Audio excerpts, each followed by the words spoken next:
Hello viewers, this is Algo Bangla 29 Python প্লেলিস্টে আরো একটি নতুন ভিডিওতে আপনাকে স্বাগতম। এর আগের ভিডিওতে আমরা অনেকগুলো অপারেটর নিয়ে আলোচনা করছি, যেমন অ্যারিথমেটিক অপারেটর, দেন হচ্ছে লজিক্যাল অথবা কম্প্যারিজন অপারেটর, দেন রিলেশনাল অপারেটর, এবং আমরা লাস্ট ভিডিওতে আলোচনা করছি হচ্ছে পাইথন বিটওয়াইজ অপারেটর সম্পর্কে। আপনারা যদি সেই ভিডিওগুলো দেখে না থাকেন, অবশ্যই আই বাটন থেকে অথবা আমাদের ইউটিউব চ্যানেলে গিয়ে পাইথন প্লেলিস্টে গিয়ে সেখান থেকে দেখে আসতে পারেন। অবশ্যই সেই ভিডিওগুলো একবার দেখে আসবেন। আজকে আমরা আলোচনা করব হচ্ছে পাইথন অ্যাসাইনমেন্ট অপারেটর নিয়ে বিস্তারিত আলোচনা করব খুব শর্ট টাইমের মধ্যে। ওকে,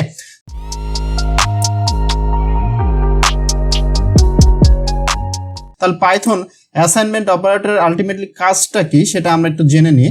যে assignment operator are use to assign value to the variable. Assignment operator ভাই কাজ কি? এটা ভ্যালু অ্যাসাইন করে। কিসে ভ্যালু অ্যাসাইন করে?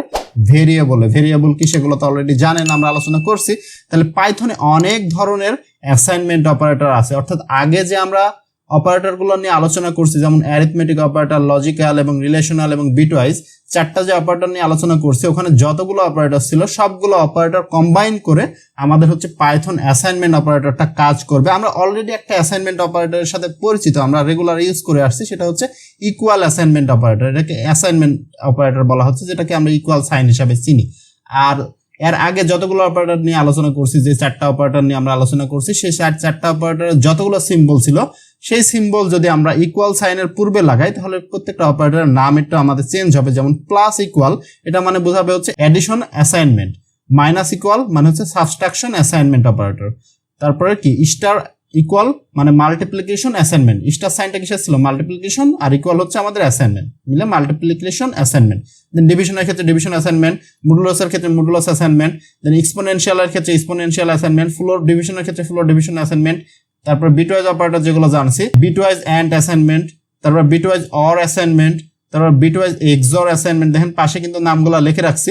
তারপর বিটওয়াইজ রাইট শিফট অ্যাসাইনমেন্ট। এগুলো কি, এই সিম্বলগুলো কিভাবে কাজ করে, এটার অপারেশন কিভাবে হয়, সেগুলো নিয়ে কিন্তু আমরা বিস্তারিত ভিডিও বানায় রাখছি, আমি আবার মেনশন করলাম। ওকে, দেন ফাইনালি আছে হচ্ছে বিটওয়াইজ লেফট শিফট অ্যাসাইনমেন্ট। অর্থাৎ যতগুলো অপারেটর আছে আমাদের, প্রত্যেকটা অপারেটর যদি শুরুতে লিখি এবং তারপরে যদি ইকুয়াল সাইন দিই, তাহলে সেটা একটা অ্যাসাইনমেন্ট হবে। তাহলে আমাদের এখানে প্রথমে যে অ্যাসাইনমেন্টটা আছে, এটা তো অলরেডি জানি। আমরা যদি এ এর মধ্যে যদি ভাই 10 রাখি, তার মানে এ এর মধ্যে 10 ভ্যালুটা স্টোর হয়ে গেল আর কি। এটা হচ্ছে ইকুয়াল অ্যাসাইনমেন্টের কাজ। এখন যদি প্লাস হয়, যে এ প্লাস ইকুয়াল টু 5, এর ভ্যালু ধরেন 10 একবার রাখছি, এটার সাথে এটা কানেক্টেড। ওকে, এ প্লাস ইকুয়াল 5, এটা মানে আলটিমেটলি কি বোঝাচ্ছে?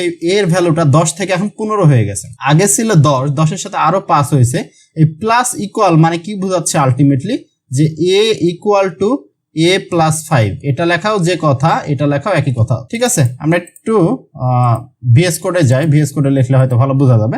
ধরেন যে এ ইকুয়াল টু ভাই দেওয়া আছে 10 এবং বি ইকুয়াল টু দেওয়া আছে ভাই 20, এই ভ্যালুগুলো দেওয়া আছে। এখন যদি আমি লিখি A plus equal to B, এই জিনিসটা লেখা যে কথা, সেম অ্যাজ আমরা যদি লিখি A plus A equal to A plus B, এটা লেখা যে কথা, এটা লেখাও কি একই কথা। দুইটা সেম জিনিস নির্দেশ করে। এটা একটু ক্যারেক্টার বেশি আছে, এটা ক্যারেক্টার কম আছে, অর্থাৎ শর্ট টাইমে লেখা যায়, এটাই আর কি। এটা সুবিধা যে এটা একটু শর্ট টাইমে আমরা লিখতে পারবো, আর কোনো লাভ নাই, একই কাজ।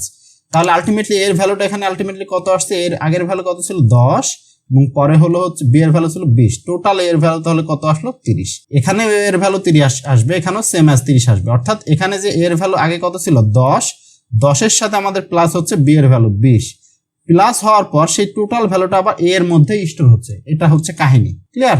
এখন আমরা বিয়োগের ক্ষেত্রে সেম কাজটা হবে, যে যদি আমরা বিয়োগ দিতাম কিংবা গুণ ভাগ কিংবা মডুলাস যে কোনো কিছু দিতাম, তাহলে সেম কাজটা হতো। যদি আমরা লিখতাম এ মাইনাস ইকুয়াল টু যদি বি লিখতাম, তাহলে আলটিমেটলি কি বোঝাচ্ছে? A equal to A minus B. যদি আমরা গুণ দিতাম, তাহলে হতে হচ্ছে এ ইকুয়াল টু এ গুণন বি। সেম অ্যাজ আমরা যদি এন দিতাম, A equal to A N B. এই কাজগুলো হয়তো, আর কিছু না। আমরা সরাসরি কোডে চলে আসি।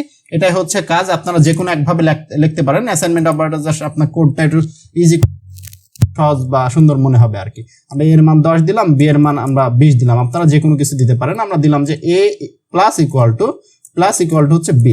তাহলে এর আউটপুট এখন কত আসবে বলেন তো? এর আউটপুট কত আসবে আমাদের? এর আউটপুট অবশ্যই আমাদের কত আসবে? 30 আসবে। 10 আর 20 যোগ করলে এই যে 30 আসছে। আমরা যদি মাইনাস দিতাম, যে এখানে যে ভাই মাইনাস হবে, যে 10 থেকে 20 বাদ যাবে, তাহলে কত হবে? -10। এই যে -10, এটা হচ্ছে আমাদের আউটপুট। যদি আমরা গুণন দিতাম যে 10 এর সাথে 20 গুণ হবে কত 200, তাহলে এই যে আমাদের 200 আউটপুট দিচ্ছে। সেম অ্যাজ যদি আমরা ভাগ দিতাম যে 10 কে ভাই আমরা 20 দ্বারা ভাগ করব, তাহলে কত হবে 0.5। আমরা চাচ্ছি যে ভাগ না এন্ড কিংবা অন্য কোনো অপারেটর দিতে পারেন, তাহলে সেটা সেই অনুযায়ী ভ্যালু আসবে। আশা করি যে বুঝতে পারছেন যে অ্যাসাইনমেন্ট অপারেটরের কাজটা কি। যে অ্যাসাইনমেন্ট অপারেটরে এটা লেখাও যে কথা, আমি আবার এখানে কোডেও লিখে দিচ্ছি, a plus equal to B লেখাও যে কথা, a ইকুয়াল টু হচ্ছে a প্লাস বি লেখাও সেম কথা। আশা করি যে কনসেপ্ট ক্লিয়ার। আপনারা যে কোনো একভাবে লিখতে পারেন, জাস্ট অ্যাসাইনমেন্ট অপারেটরে এইটুকুই কাজ। তারপরে যদি কারো কোনো জায়গায় বুঝতে অসুবিধা হয়ে থাকে অবশ্যই কমেন্ট করে জানাবেন। আর যারা আমাদের চ্যানেলে নতুন ভিউয়ার্স আছেন, আমি দেখলাম অনেক ভিউ হচ্ছে কিন্তু অনেকে সাবস্ক্রাইব করছেন না, অবশ্যই সাবস্ক্রাইব করে বেল বাটনটা প্রেস করে রাখবেন যেন যে কোনো ভিডিওর নোটিফিকেশন সবার আগে আপনি পেয়ে যান।